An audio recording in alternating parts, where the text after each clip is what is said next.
Welcome back, traders, to today's installment. I think this is going to be the final video for today. I've done two already, right? And I think this is the final one that we're going to do, and then I'll call it a day for videos for today.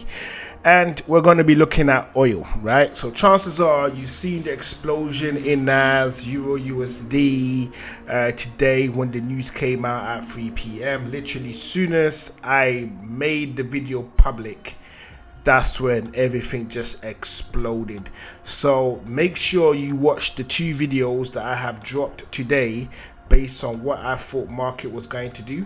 I looked at Euro USD, I looked at the NASDAQ, and we're now looking at oil, right?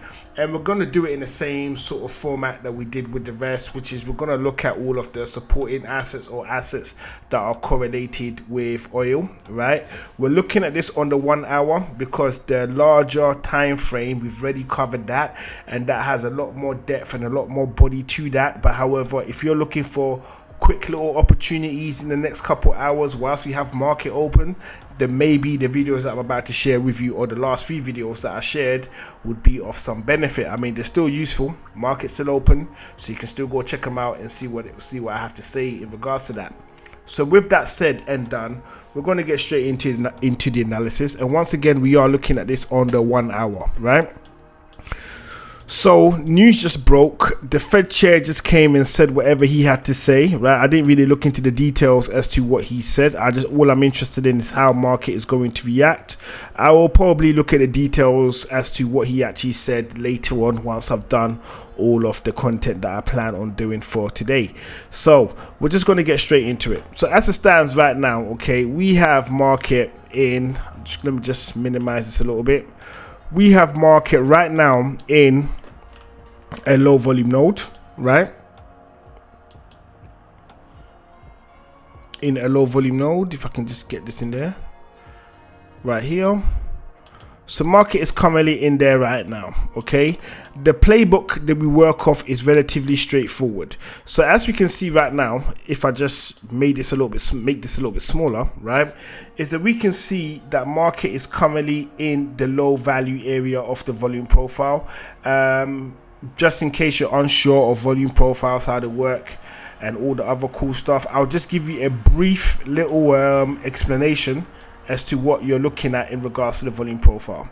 So this area right here and this area up here are considered the low value areas of the volume profile. Why? Because it's above the value area high, which is this orange line right here, and this area is below the value area low, right? So this makes this low value areas. This area right here in the middle, this is the most important part. This is the high value area. This level in the middle, this is the point of control. This is where most business gets done, or the highest amount of business in regards to this overall volume profile. How it's been placed indicates that this level up here is where the vast majority of business has been done. Now the levels that you're seeing, or the volume that you're seeing, is based on how much action is being taken at various price levels, okay? Now my overall strategy in how I navigate the market using the volume profile, which I think is the absolute best indicator out there in regards to navigating the market, is using low volume nodes to help me make decisions as to whether I'll be buying or if I will be selling, right? What is a low volume node? Low volume nodes are these areas, okay? And these areas of the low volume nodes basically is where there was less business done than other areas. Now this is a cross between buyers and sellers, passive orders, active orders, they're all bunched in together, okay? Now the view that we're looking at this on right now is the total view. So we're looking at a mixture of buyers and sellers in one particular view, okay? We can separate it out where it will show us the difference between the buyers and the sellers, but I don't really have the time for that, so that's something that you can do in your own time, right? And we also have the delta, which obviously gives us the highest number based on separating between the buyers and the sellers. So if it leans more towards the buying side, obviously you have a positive number, it will be blue, and if it's towards the selling side, you will have a negative number or a lower number, and it will be red, right? Now, as for the colors, they're interchangeable. You will customize that as you see fit, right? So that's the little run through of the volume profile. Very quick, straight to the point. And and I forgot. And then these areas right here, so these little peaks, okay, these are considered the high value nodes, right? So high value nodes are the peaks, low value nodes are the indentations, right? So I think you're up to speed on using the volume profile. So with that said and done, we're going to get straight into it, right? So first things first, how will I treat what's happening in this area in regards to market right now?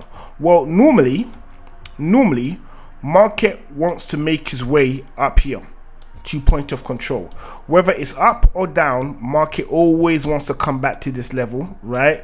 Or the level may change, but market is always attracted to point of control. So in this case, based on where price is right now, if I was looking for buys in the market, I would be looking for buys at around this level right here, right under this low volume node right here. This is where I'll be looking for buys, right? Actually, let me put a little price point on there.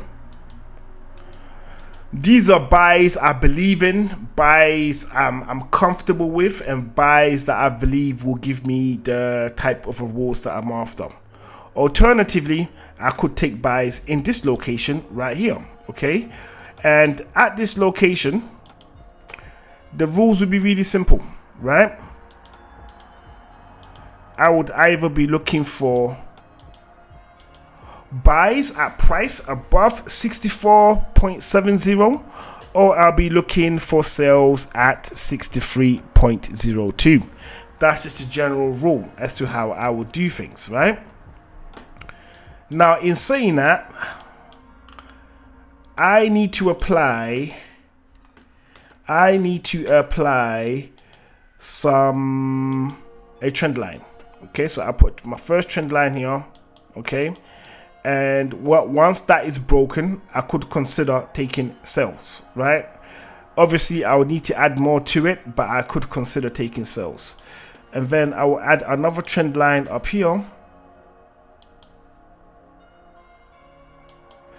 And if this trend line is broken, I would consider taking buys, right? Now, what we could have is we could have price play around in this area and break somewhere over here. That's ideal. That's my bias. That's what I would want to happen. But however, price can launch off anywhere from here, okay?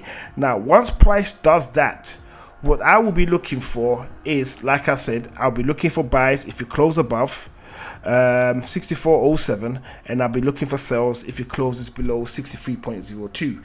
At the same time, say I get what it is that I'm after, I get the buy, price pushes all the way up, then at this level over here, this is where I would need to exercise caution, because what I don't want to happen is price rejects off this level right here. And there is a possibility that it could actually do that. It could actually reject off that level, right? But say everything goes my way, the stars aligned, and it closes above 68, at which point I'll be very comfortable in adding more trades to my current active order. Now, this is where it's really important. Just because certain levels are broken in the low just because certain levels are taken out in regards to the low volume nodes, okay, it doesn't necessarily mean it's going to go your way, but there is a higher probability of it going your way, supposing to you just using FEGs, if that makes sense. Hence why I think the volume profile is one of the best indicators out there so far that I've got my hands on. The only thing that is roughly on the same level is chart footprint. But with chart footprint, in my opinion, you cannot want the one that is not on TradingView, because TradingView is kind of delayed. So you're going to need the ones where the data is supplied directly from market, so it is live for you to use, right? That's just how I would explain everything. So with all of that said and done, the first thing we're going to do right now is we're going to look at the CAD, the Canadian dollar against the US dollar, right? So I'm just going to split the screen right now, split that into two. We're going to change that over. I think this is a decent one. And we're gonna see what happens. So Canadian dollar has a relatively good relationship with oil, right? It has a good relationship with oil, and they tend to be paired quite closely in terms of how they move, right?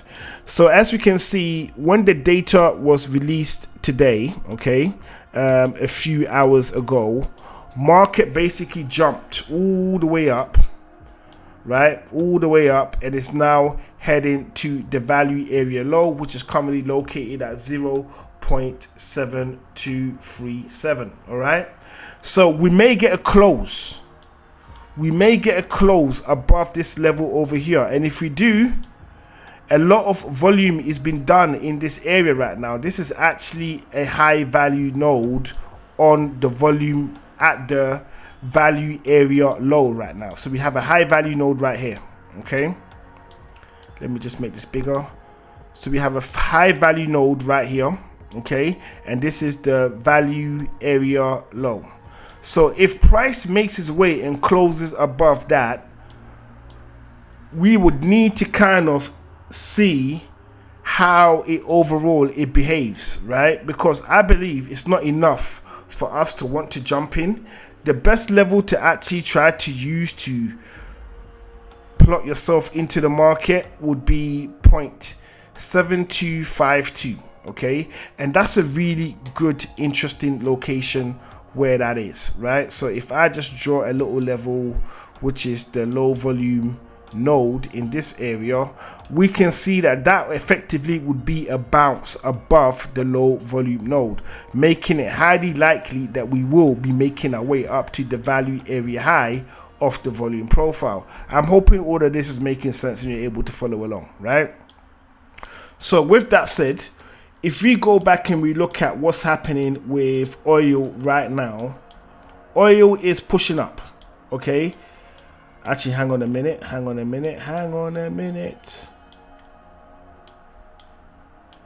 Okay, so oil is pushing up. So we have a small bullish candle right here, okay, that is pushing up. It's not pushing up nearly as strong as what we got going on with the Canadian dollar and the US dollar. And with the break of the news, oil barely reacted to that information. So oil didn't really react when that information came out. The Canadian dollar responded, and that has and that is correlated with oil to a certain degree, okay? So what we kind of want to do is see what actually starts to take place in this area in regards to oil, if it's going to keep pushing up. And once again, once it takes out that key level, we should all know what we need to do or what we should start thinking about, right? So with that said, we're going to go into the Norwegian krone versus the US dollar. Let's take a quick look at that one. Okay, and that too has gone parabolic. This is strengthening the idea in this area that oil will be pushing up, okay? It's not a guarantee. I'm not saying it's 100% going to happen, but it does increase the probability that oil will be going up based on the two assets that we've looked at right now, okay? Now, let me just see what else I can see in regards to what's taking place. Let's see what I can see here. Okay, so essentially, you could consider taking buys on the Norwegian krone, but personally, I would wait for the trend line that I've put on this level right here to be broken, because that is an absolute strong trend line, and this structure that I have drawn in this area right here, it isn't really, it's just basically getting the chart pattern in that area, but it doesn't actually mean anything proper or anything serious. So I don't take this move here that serious until it's gone above this trend line over here. That's just my opinion. That's just how I like to play the game. I may be right, I could be wrong, but time in the market ultimately will sharpen the skills. If the skills needs to be sharpened, as a matter of fact, the skills always need to be sharpened, okay? It can't get sharp enough. That's my opinion. It cannot get sharp enough, right? So we're going to look at the next one, which is the Russian ruble versus the US dollar. Whoops, I didn't. Let me okay. Now this one here is interesting. This one here is interesting. So Russian ruble right now is breaking down, as we can see. Okay, it's breaking down, but it's breaking down in a way. It is breaking down in a way to say that it might actually push up, right? It might actually push up. Currently, at the moment, one Russian ruble versus the dollar. One Russian ruble will get. One Russian ruble will get you under a cent. No, just over a cent. Right, so that's pretty disappointing. But however, if you're a Russian billionaire and you convert your billions of dollars into Russian ruble, you have money forever, essentially, right? So basically, in my opinion, let me see if I can drop a volume profile on here. Yes, we can. Yes, you can. Yes, we can. This is fantastic. Okay, so what are we looking at in this area right now? What are we looking at? Okay, okay, so price is currently bouncing from a low volume node from what we can see right here. It's currently giving a little bit of a bounce, right? We've got a bit of a bounce. We have another low volume node area right here that is bounced from. Okay, there isn't really that much activity. Not many people trade the Russian ruble. Okay, so that's there.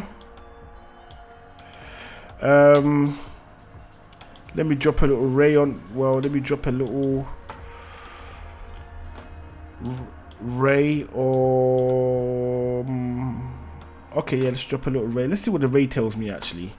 Let's just see what the ray tells me.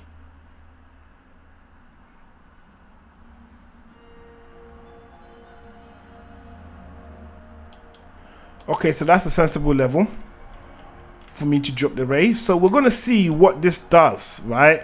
I doubt anybody is trading the Russian ruble, right? I doubt it. Not to say there's anything wrong with it. I don't have a problem, but I don't think there's anyone trading it. I can tell by the volume on this side that there is minimal activities, and chances are all of the levels I'm seeing here is actually from the exchanges themselves. People exchanging dollars into ruble because they're going on holiday, and that's what all this could actually be. Actual transfer of physical Russian rubles into dollars, and there isn't that much of it going on. So as it stands, looking at what I'm looking at right now, okay, it looks like market is poised to move to the upside, okay, just like oil is in position to move to the upside. So let's see what oil is doing now as we've been making. So it's changed position, so it's now gone bearish. It's now pushing downwards. The Russian ruble is, I just want to see what kind of candle we've got. It looks like it's pushing upwards, right? It looks like it's pushing up. So only time will tell. Only time will tell, folks. Only time will tell. So with that all said and done, if you found the content useful, make sure you hit that subscribe button, you turn on the notification, and you drop us a like, and I will see you all on the next one.